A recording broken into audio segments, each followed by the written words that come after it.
তিনবারের মাথায় আমার ছেলের চাকরি হয়েছে, কোনো টাকা পয়সা লাগছে না, ছেলে নিজের যোগ্যতায় চাকরি হয়েছে। এক রেখো না খালি আপনার এই যে কম্পিউটারে 120 টাকা এই টাকাটা খরচ হয়েছে, আর ওই যে কাগজপত্র ফটোকপি করছি মনে হয় 60-70 টাকা গেছে। 12-13 লাখ, 8 লাখ, 10 লাখ এরকম টাকা দিয়ে সবাই চাকরি নিয়ে যায়। এই জায়গায় আমি আয়সা দেখি মানে যা শুনছি তার পুরোই বিপরীত।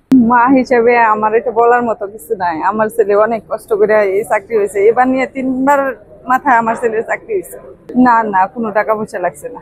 তিনবারের মাথায় আমার ছেলের চাকরি হয়েছে, কোনো টাকা পয়সা লাগছে না, ছেলে নিজের যোগ্যতায় চাকরি হয়েছে। হ্যাঁ, অনেক সন্তুষ্ট আমি, ওদের কাছে অনেক কৃতজ্ঞ এবং তাদের প্রতি আমার অনেক অসংখ্য ধন্যবাদ। আলহামদুলিল্লাহ, অনেক শুকরিয়া আদায় করি আল্লাহর দরবারে। আমি অনেক খুশি হয়েছি। আমার মেয়েরা অনেক কষ্ট করে লেখাপড়া করে নিজের পায়ে দাঁড়াইতে চেষ্টা করছে, আল্লাহ আমার মিলাই দিছে। আমি আল্লাহর কাছে অনেক শুকরিয়া আদায় করছি। আমরা তো গরিব মানুষ, এই কারণে আসি। আমি অনেক খুশি হয়েছি আল্লাহর কাছে, আমার মেয়ে আশাটা যে আল্লাহ পূরণ করছে। এক রেখো না খালি আপনার এই যে কম্পিউটারে 120 টাকা এই টাকাটা খরচ হয়েছে, আর ওই যে কাগজপত্র ফটোকপি করছি মনে হয় 60-70 টাকা গেছে, এখানে খরচ গেছে। আর আমার একটিও লাগছে না ইনশাল্লাহ। জি, আসলে আমি ভাবছি যে ঘুষ ছাড়া তো আগে চাকরি হইতো না, তো এখন আইসা দেখলাম যে না, আলহামদুলিল্লাহ নতুন বাংলাদেশে নতুন ভাবে টাকা ছাড়াও চাকরি হয় নিজের যোগ্যতা দিয়ে, সম্পূর্ণ নিজের যোগ্যতা দিয়ে আজকে এই জায়গায় আসছে। নরসিংদী জেলা পুলিশ সুপার আসলে খুবই আন্তরিক, আসলে ওনারা সকলে আমাদেরকে অনেক সাহায্য করছে, অনেক হেল্পফুল, অনেক আন্তরিক। পরিবারে শুধু আমি আর আমার মা আর আমার একটা ছোট ভাই আর বাবা আছে। বাবা এই সবকিছু সংসারের দায়িত্ব নিয়েছে।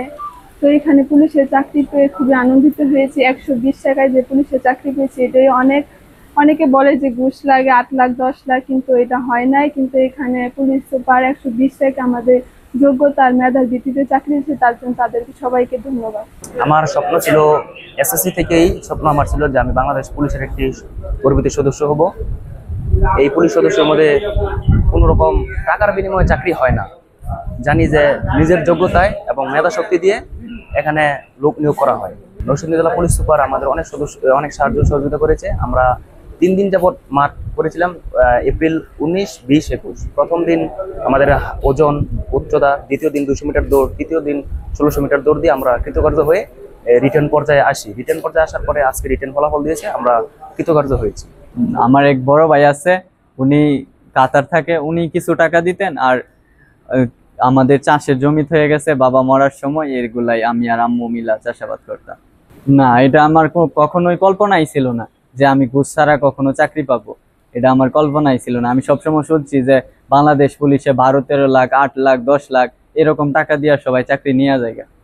এই জায়গায় আমি আয়সা দেখি মানে যা শুনছি তার পুরোই বিপরীত। আমরা যেখানে যখনই গেছি, আমরা এই প্রচারের কাজটা আমরা কিন্তু করেছি যে আপনারা কারোর প্রলোভনে পড়বেন না, কারোর ফাঁদে পা দিবেন না।